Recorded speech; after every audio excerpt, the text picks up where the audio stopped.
சமீபத்தில் சென்னையிலுள்ள அடுக்குமாடி குடியிருப்பில் வசிக்கும் உறவினர் வீட்டுக்கு சென்றிருந்தேன். அந்த குடியிருப்புக்கு கிராமத்து பெண்கள் 3 பேர் வந்தனர்.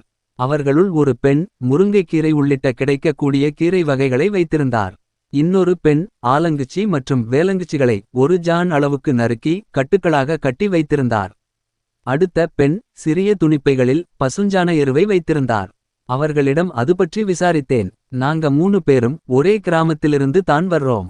இது போன்ற குடியிருப்புகளில் வசிப்பவர்களுக்கு தேவையான கீரை வகைகள் தொட்டிச் செடிகளுக்கு இயற்கை உரம் ஆலங்குச்சியால் பல் துலக்க விரும்புற நிறைய வாடிக்கையாளர்கள் இருக்காங்க. தினமும் ஒரு குடியிருப்புன்னு போய் விற்பனை செய்கிறோம். எங்க கிட்ட போன் பண்ணி கேட்பவர்களுக்கும் தேடி போய் கொடுப்போம். இங்க தேவைகள் அதிகமாக இருக்கிறதால நாங்க எடுத்து வர்றா பொருட்கள் ஒரு நாள் கூட மிச்சமாவதில்லை.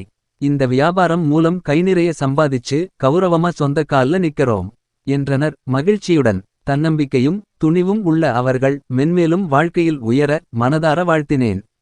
இவ்வளவு நேரம் இந்த உண்மை சம்பவத்தை கேட்டதற்கு மிக்க நன்றி.